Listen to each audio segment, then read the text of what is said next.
तुम गृहस्थी में हो, धर्म पत्नी के साथ हो, नाम क्या है उनका? धर्म पत्नी। विवाह भी होता है, नाम क्या है? भारत में क्या नाम दिया गया? वाइफ, बीवी, ये नाम है भारत में। भारत में क्या बताया गया महिलाओं को विवाह के बाद? धर्म पत्नी। पत्नी नहीं हो, धर्म पत्नी हो। याद रखिए, अपने आनंद को बचाए रखिए। शांति की कीमत पर अरबों रुपए मिले तो पांव से ठोकर मार देना। शांति चाहिए, आनंद चाहिए, घर में प्रेम चाहिए। आखिर इतना कमाते क्यों हैं, इतना परिश्रम क्यों करते हैं? कहते हैं आराम से रहेंगे इसके लिए। भगवान श्री कृष्ण पढ़ नहीं रहे थे, यशोदा ने कहा पढ़। पढ़ता नहीं है। बोला माई पढ़वे थे का होवे गो? बोला पढ़वे थे तो आगे बढ़ जाएगो। बोला आगे बढ़वे थे का होवे गो? बोला तो ज्ञान हो जाएगो। बोला ज्ञान होवे तो कहा होवेगो? बोला ज्ञान है जाएगो तो तुम्हें परमानंद मिल जाएगो। बोला परमानंद मिलवे तो कहा होवेगो? भाई तो आनंद मिलेगो। बोला वो तो हम पहले ही से आनंद में है, तो पढ़वे को क्या जरूरत है? वो मैया ने कहा इसको पढ़ाएगा कौन? नहीं पढ़े 11 साल तक भगवान। वो तो देवकी के पास गए मथुरा में, तब भेजी पढ़ने के लिए। माता यशोदा का तो बुद्धि घुमा देते थे ठाकुर जी। बोला पढ़ने से क्या होगा? बोला आनंद मिलेगा। हम तो वही आनंद में हैं, हम कहां तो पढ़े फिर? तो हमारे लोग ऐसे हैं, भाई देखो अक्षर सीख जाओ, पढ़ाई कर लो, अच्छे नंबर ले आओ, पर यही जिंदगी नहीं है। इस पूरे दुनिया में 90% अमेरिकन मेंटल डिसऑर्डर्स के शिकार हैं। 88% पूरी दुनिया में लोग मेंटल डिसऑर्डर्स के शिकार हैं। एंड 74% इंडियंस एंड भारतीय भी मेंटल डिसऑर्डर्स के शिकार हैं। 100 में से 74 का मामला साफ हो चुका है भारत में, 26 बचे हैं। और मैं बेरमो में वही 26 खोजने आया हूं। बाकी 74 के बारे में तो मुझे पता है कैसे तनाव है जिनकी जिंदगी में। ये मेरा नहीं है, आरटीआई डालो और निकालो। मैंने एक फिल्म बहुत पहले देखी थी मेरी मां के साथ, नया दौर, मेरी मां ने मुझे दिखाया था। उसमें दिलीप कुमार था। एक वक्त था जब यूसुफ खान को भी दिलीप कुमार बनना पड़ता था। वो भारत है ये, दिलीप कुमार के नाम से हिट हुए वो। नया दौर पिक्चर में वो टांगे चलाते हैं, फिर एक मोटर आता है। 1 घंटे की यात्रा को कहते हैं 5 घंटे की यात्रा को 1 घंटे में करा देंगे। प्रचार होता है, मोटर आ गया, यंत्र आ गया, अब आराम मिलेगा, अब समय बचेगा। धीरे धीरे धीरे धीरे धीरे यंत्र बढ़ते गए, यंत्र बढ़ते गए, यंत्र बढ़ते गए। 1-1 मिनट में बिजली के बटन दबाओ, रोटी बनाओ, कुकर से ये करो। अब तो खिलाने मुंह में ढकेल भी दे रहा है, ऐसा मशीन मिला है, बना करके इसे ढकेल दे रहा मुंह में। और दांत नहीं चल रहा तो अंदर मुंह चबा भी दे रहा है। ऐसे ऐसे मशीन बन गए, यंत्र पे यंत्र बन गए। पहले चक्की चलाने होते थे हमारी दादियों को, दादी लोग चक्की चला करके गेहूं से आटा निकाला करती। हमारा सुंदर चावल धान को कूट करके खुद ताजा ताजा निकालती और बनाती, पोहा बनाती, सारे चीज दिन भर अपने परिश्रम से करती। 90 साल तक मेरी दादी सुपारी काट के, सुपारी को कट कट काट देती थी दांतों से। यहां तो 25-30 साल के बाद दांत, नकली दांत लग जा रहे हैं। हमारा एक आदमी था, हमारा रात में उसके साथ सोए थे स्टूडेंट लाइफ में। हमको क्या पता था, जवान लगता था, रात में दांत खोल दिया अपना, निकाल दिया। अचानक देखा तो मैं डर गया, तो कौन है? अरे बोला हम है सुनील। कि तू इतना बुढ़ा कैसे? बोला दांत निकाल कर। मैं तो तेरे को नकली दांत। बोला नकली दांत? महाराज बीभत्स लग रहा था ऐसे, नकली दांत लग गए। दांत तो लग जाएंगे, आंत कहां से लगवाओगे? दांत तो लग जाएंगे, आंत कहां से लाओगे पचाने का? अमिताभ बच्चन नहीं लगवा पाए दूसरा आंत कुली के बाद। मिस्टर बच्चन साहब भी अद्भुत आदमी है। उनको डॉक्टर ने कहा कि एक घूंट भी अगर कभी कोल्ड ड्रिंक्स पी जाओगे तो जीना मुश्किल होगा। पर सारी दुनिया के सामने आकर के पेप्सी का प्रचार करके चले गए। कैसे रोल मॉडल हैं, कैसे सुपरस्टार हैं। कभी कभी प्रश्न उठता है जीवन में, जब आपको पता है कि ये स्वास्थ्य के लिए अच्छा नहीं, तो क्या सिर्फ 1-2 करोड़ के कारण अपने प्यारे भारतवासियों को कुछ भी प्रचार करके बता दोगे? अपने भारत के बच्चों को कुछ भी दे दोगे? ये कैसे रोल मॉडल, ये कैसे हीरो है? पर ये प्रचार तंत्र ने सच्चे गुरुओं को, माता पिता को और संतों को और ज्ञानियों को कूड़े के भाव में पीछे छोड़ दिया, इनको पाखंडी बता दिया।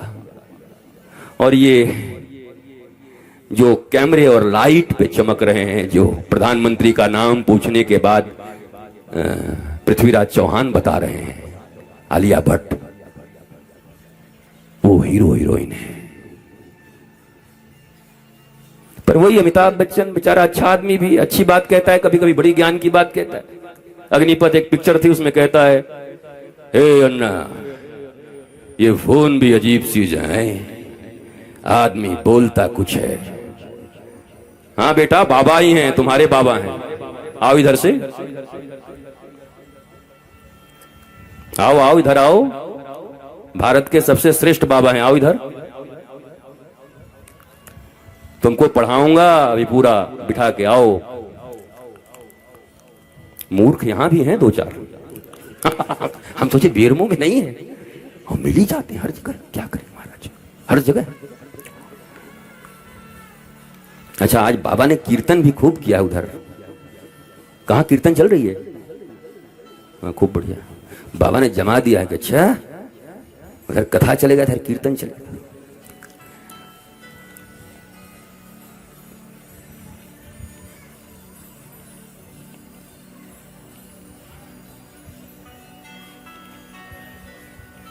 हीरो नहीं, मत रोको, कल बता देना। कल उनको एक शास्त्र देंगे, उनको जाके दे देना बस एक शास्त्र देंगे, उनको बोलना कि बाबा जी भेजे, इसको पढ़ लो ठीक हो जाएगा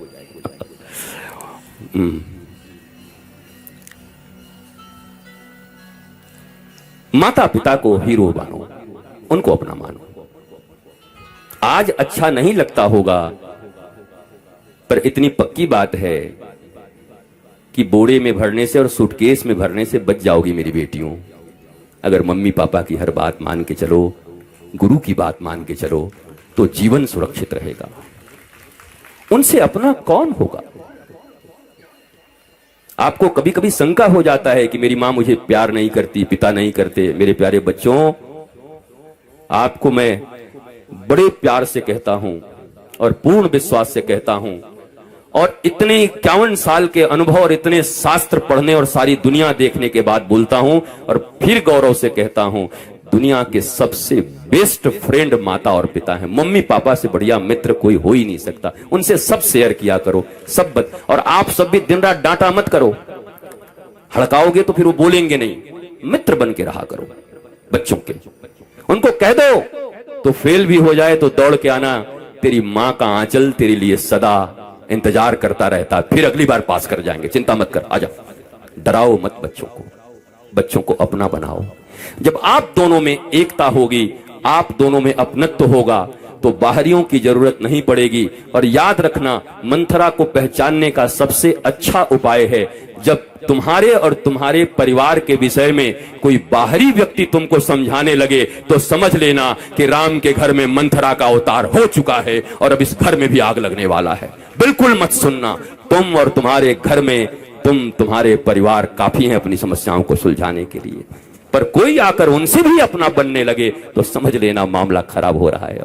अब मंथरा प्रवेश कर गई है, अब कैकेयी को मिलाकर तुम्हारे घर में राम को भी तबाह कर दिया जाएगा, दशरथ को भी तबाह कर दिया जाएगा, भरत जैसे संत को भी तकलीफ हो जाएगी।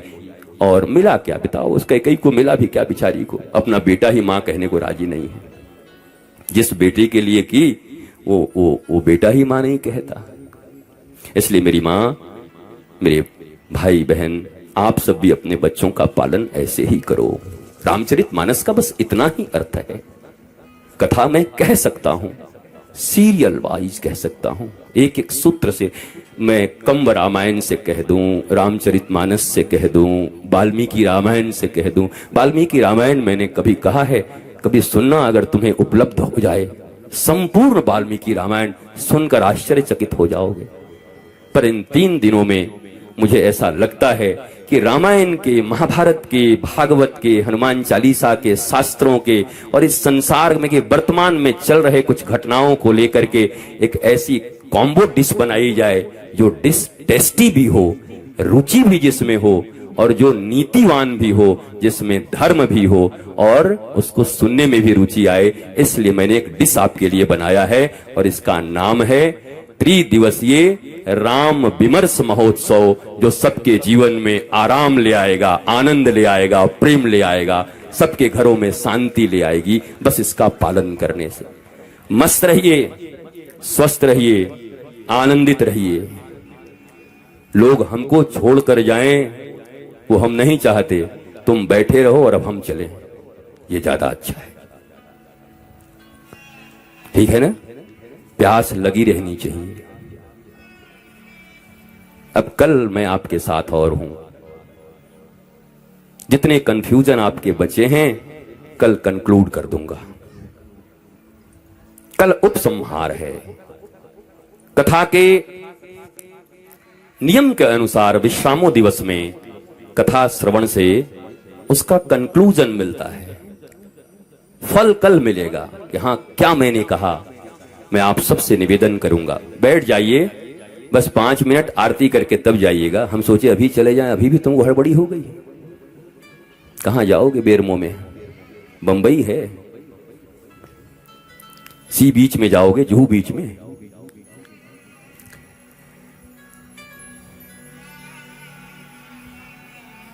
कल तुम्हें बहुत प्यारी बातें सुनाऊंगा और मुझे पक्का भरोसा है कि आपके हृदय में उतर जाएगी। और कल जब आप यहां से उठें तो बड़े शांत, आनंदित, आह्लादित, बस मानते रहना इन बातों को, कुछ कुछ सूत्रों को। सब मत मानना, दवाई दुकान की तरह सब मत मानना, पूरी दवाई मत खाना। तुम्हारे लायक जो होगा वो ले लेना, कोई एक सूत्र इसमें से उठा लेना और जीवन आनंदित हो जाएगा। कहीं किसी के बीच में कोई अहंकार हो ना तो तोड़ दो, अब समय हो गया। एक दिन समाप्त हो जाओगे, मर जाओगे, फिर बड़ा अफसोस होगा। जिंदा जो रहते हैं ना, माँ बाप को जीते जी जो नहीं मान पाते ना, मैं एक बात आपको बताता हूं।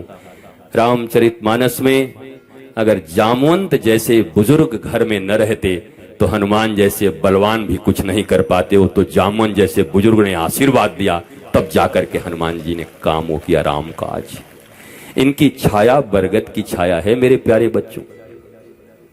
जब नहीं होते तब हृदय में बड़ी हुक उठती है। मां जब नहीं होती ना और पिता नहीं होते तो बहुत हुक उठती है। इस दर्द को तो वही समझते हैं जब वो छाया उठ जाती है उनके ऊपर से। तो रहते रहते प्यार करो ना, रहते रहते उनके साथ संबंध बढ़ाओ ना, रहते रहते उनके महत्व को समझ लो।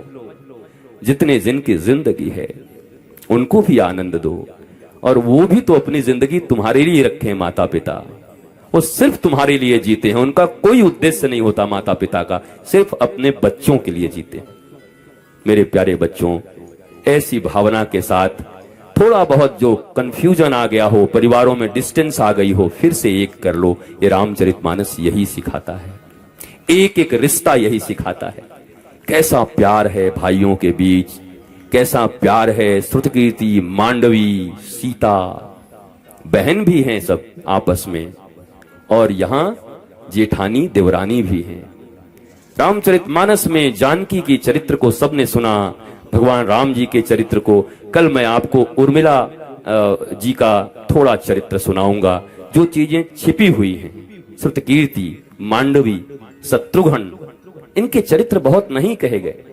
और मेरा ऐसा मानना है कि भगवान राम के घर में राम के चरित्र तो सागर की तरह और जानकी के चरित्र, परंतु भैया लक्ष्मण, भरत और शत्रुघ्न की जो पत्नी है, धर्म पत्नी, अगर इनके चरित्र का 5% भी सुन लिया जाए तो भारत के घरों में आनंद और आह्लाद आ जाएगा। ऐसी है ये मांडवी, ऐसी श्रुतकीर्ति हैं, ऐसे इनके चरित्र हैं, कभी हमें सुनाया नहीं गया। कल मैं प्रयत्न करूंगा कि इन बहुओं के बारे में आपको कुछ सुनाऊं, जिन बहुओं के बारे में कभी कुछ सुनने को नहीं मिला। कल उन प्रसंगों को छुएंगे। आप सबको प्रणाम करता हूं।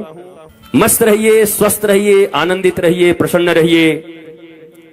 भगवान की अद्भुत असीम कृपा आप सबके ऊपर बनी रहे।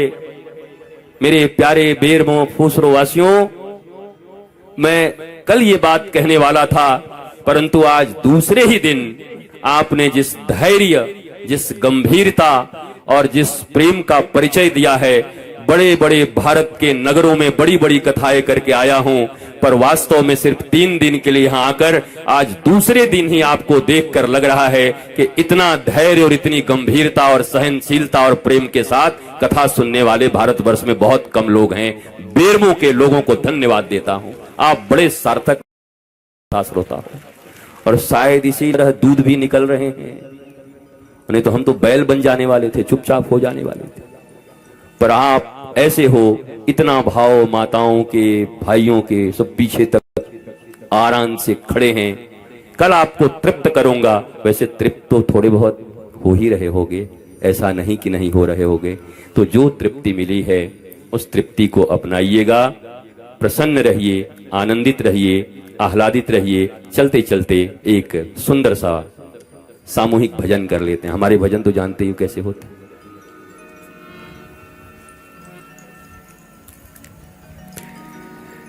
रंग महल के 10 दरवाजे, ना जाने खिड़की मेरी कौन सी खुली थी,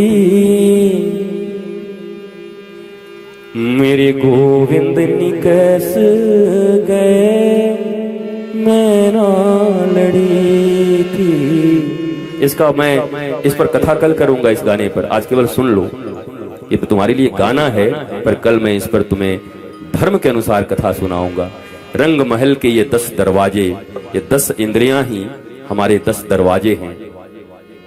गोविंद इसमें बैठे हुए हैं, पर कौन सी खिड़की कब खुली रह गई, कौन सी मंथरा कब आई और राम जी वनवास को चले गए। सबके जीवन में यही हुआ है।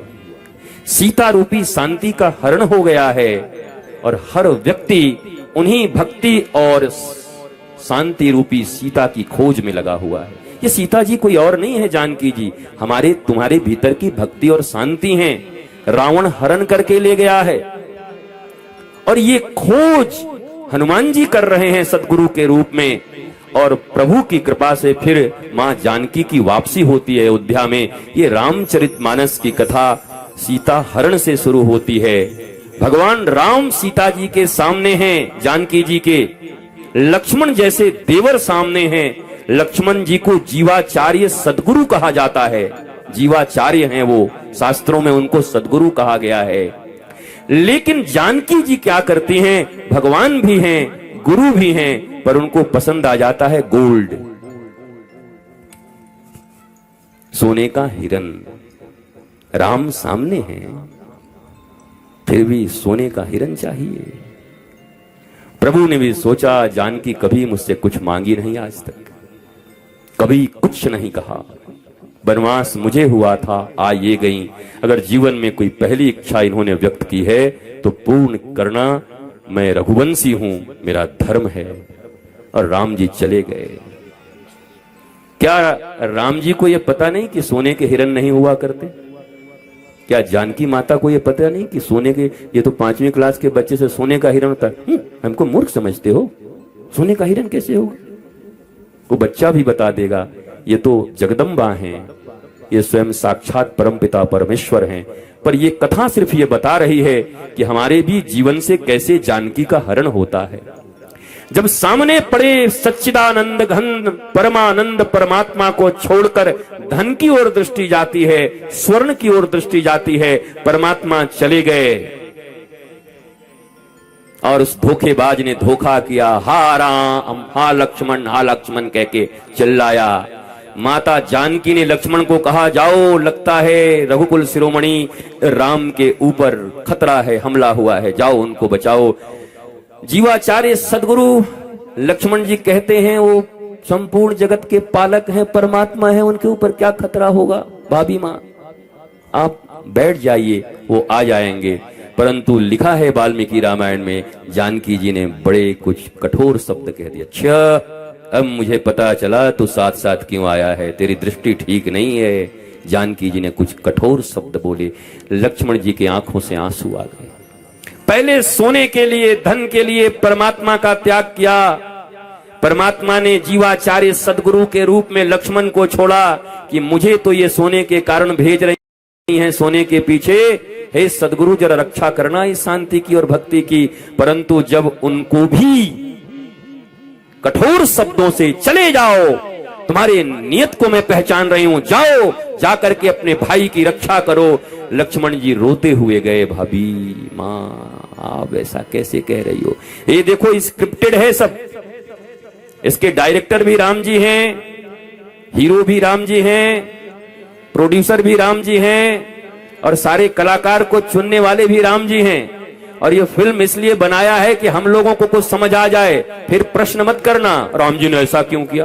अरे हमारे लिए बनाए हैं, तुम सुनो और बनो कि जीवन में अगर ऐसा हो तो क्या करना चाहिए, ऐसा करने से क्या विपदा आती है, ऐसा करने से क्या संपत्ति सुमति आती है, और क्या करने से कुमति और विपत्ति आती है। इसलिए ये फिल्म बनाया है राम जी ने। नहीं तो राम जी को यहाँ आने का क्या जरूरत था? बोला रावण को मारने के लिए। रावण कौन था? उनका द्वारपाल था। कौन था रावण? जय और विजय था। उनके द्वारपाल तो थे नारायण के दोनों। तो द्वारपाल को ऐसा ही कह रहा था, चल लीला करके आ जा, वापस आ जा। द्वारपाल की कितनी हस्ती होती है बताओ। ये स्क्रिप्टेड फिल्म है, इसलिए इसमें टीका टिप्पणी मत किया करो। राम जी ने ऐसे किया, हनुमान जी ने ऐसे क्यों किया, सीता जी ने ऐसे क्यों किया। उन्होंने हम मानवों के लिए बनाया है। क्या करना उचित है, क्या करना अनुचित है, क्या करने से सुख प्राप्त होगा और क्या करने से आनंदित घर में भी विपत्ति आ जाएगी, ये सारा फिल्म ये रामचरितमानस बनाया गया है। इससे सीखना है और सीख कर एक एक चरित्रों को अपने भीतर में लाकर जीना है। केवल कथा सुनेंगे तो कुछ नहीं होगा, अपनाना पड़ेगा, बनना पड़ेगा, होना पड़ेगा। लक्ष्मण जी को भी भेज दिया। लक्ष्मण जी चले गए। अब रावण आया। आजकल भी लोग कहते हैं आजकल कलयुग है महाराज जी, बाबा लोग भी पाखंडी हो गए। तो त्रेता अवतार में क्या आतंकवादी आया था? बिन लादेन आया था। कौन आया था सीता जी का हरण करने? बोलो। जानकी जी का हरण करने कौन आया था? एक साथ बोलिए। इतना तो राम भी नहीं बोलते आप लोग जितना तेजी से रावण बोल रहे हैं। पर वो रावण किस भेष में आया था? बोलिए, जोर से बोलिए। तब इतना मुंह क्यों ऐंठते हैं आप लोग? कलयुग आ गया महाराज जी, बड़ा पाखंड बढ़ गया। तब भी तो साधु का ही रूप लेके आया था कि तब कोई और रूप लेके आया था। वो तो त्रेता ही था ना, अभी कलयुग तो था नहीं। ये सब युग में है। सभी युग में छल है, कपट है, प्रपंच है। सब युग में माया है, मोह है, अज्ञान है, तिरस्कार है। कोई कलयुग में नहीं है। कलयुग तो बड़ा अच्छा युग है। कलयुग में तो इस पृथ्वी पर चोरी होती है, और सतयुग में तो पूरी पृथ्वी चुरा ले गया था हिरण्याक्ष। हिरण्याक्ष ने पूरी पृथ्वी चुरा ली थी। तब सूकरा अवतार लेके, 12 अवतार लेके भगवान ने हिरण्याक्ष को मारकर पृथ्वी को जल से निकाल के रखा था। अभी तो दुकानों में चोरी हो रही है, पृथ्वी पर चोरी हो रही है, पर पृथ्वी कोई नहीं चुराया अभी तक। तो सतयुग अच्छा कि कलयुग अच्छा? बताओ।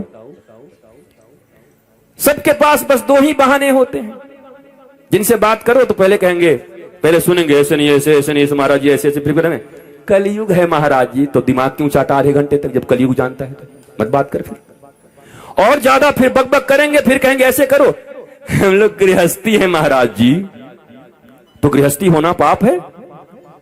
98% बाबा आज तक जितने भी ऋषि हुए, महर्षि हुए, साधु हुए, संत हुए, सतयुग से लेकर के कलयुग तक सब गृहस्थी थे। 1-2% हम जैसे बंडे मुंडे मिलेंगे तुमको। 98 से 99% गर्ग, गौतम, सांडिल्य जो तुम्हारे गोत्र हैं, ये सब गृहस्थ हैं। इतने बड़े बड़े ऋषि हैं, वशिष्ठ, विश्वामित्र, ऋभु, अंगिरा, गालव, चैवन्य, कितने ऋषि का नाम लोगे? ये सब गृहस्थ हैं। पर देखो बेईमानी आज के लोगों की, जैसे ही कुछ धर्म पालन करने की बात आती है क्या कहते हैं? हम गृहस्थी है महाराज जी। तो गृहस्थी होना क्या पाप करने का लाइसेंस है? गृहस्थी होना क्या अधर्मी होने का लाइसेंस है?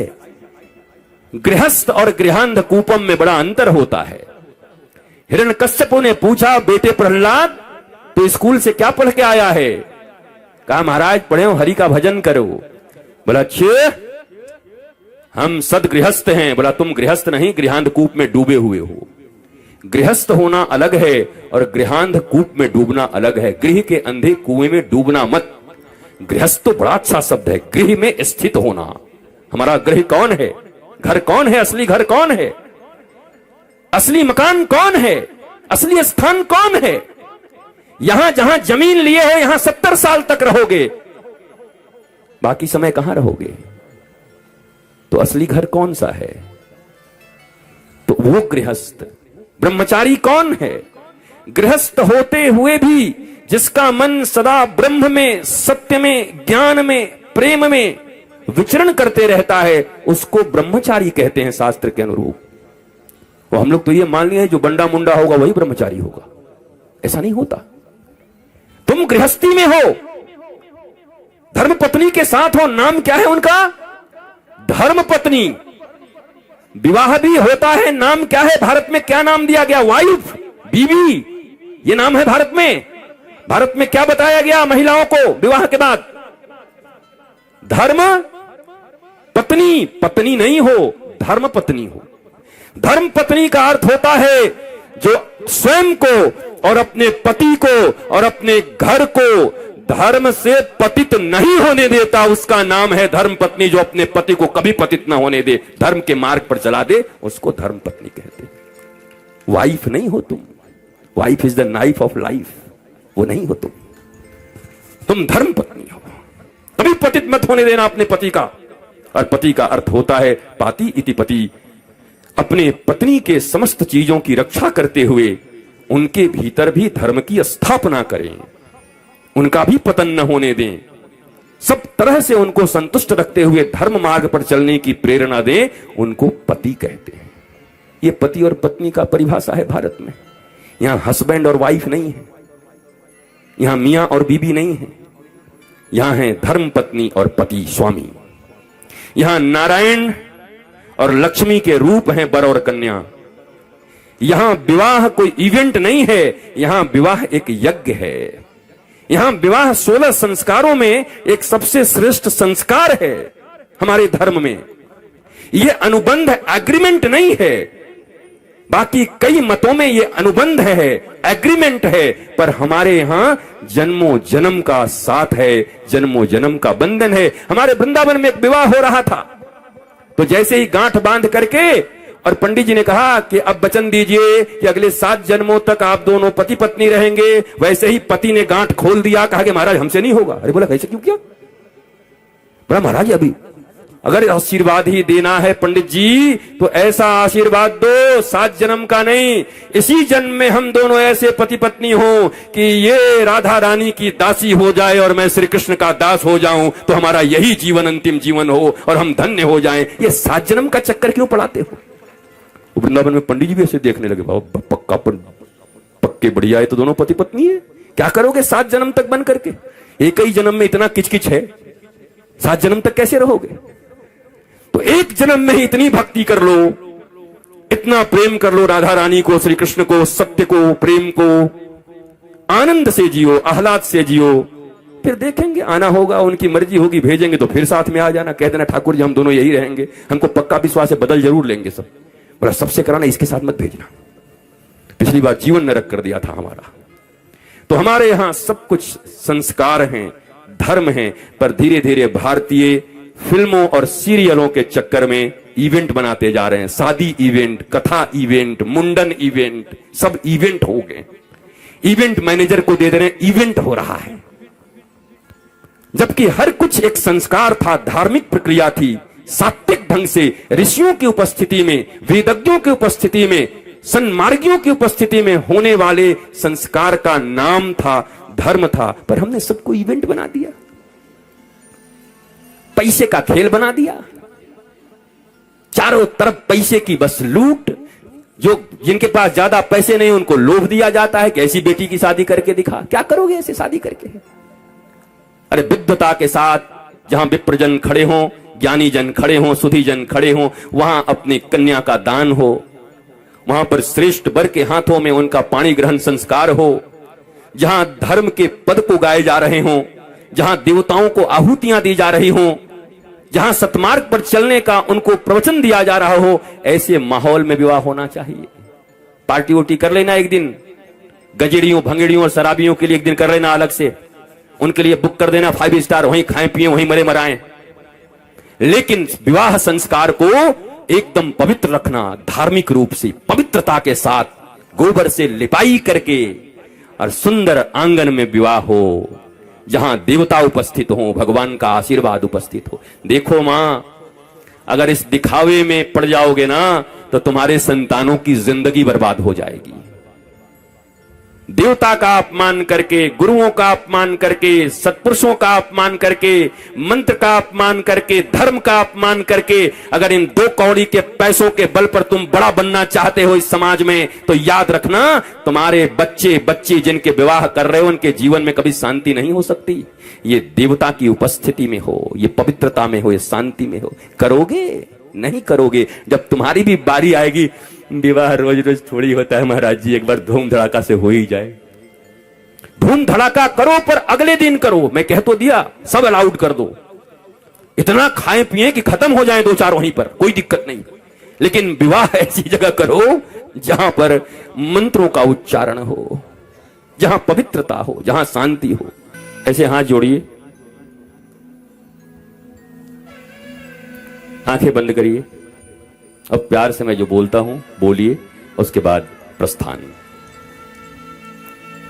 जिस देश में, जिस वेश में, परिवेश में रहो,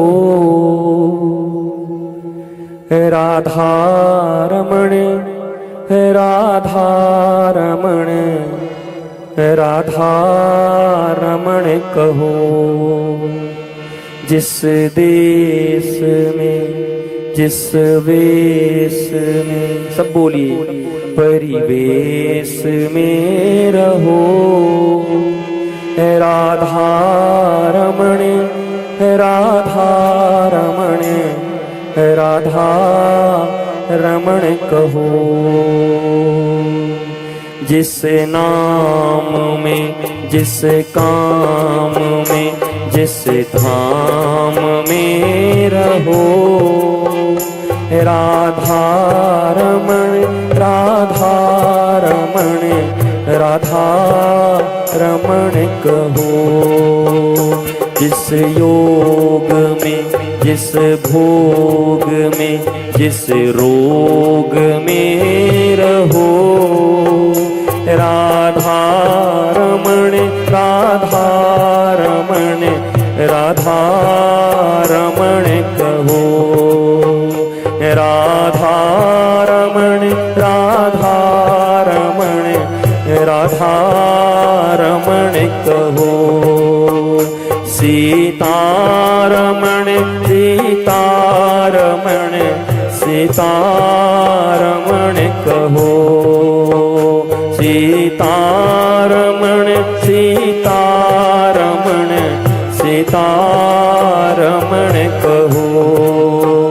जिस देश में, जिस वेश में, परिवेश में रहो, राधा रमण, राधा रमण, राधा रमण कहो।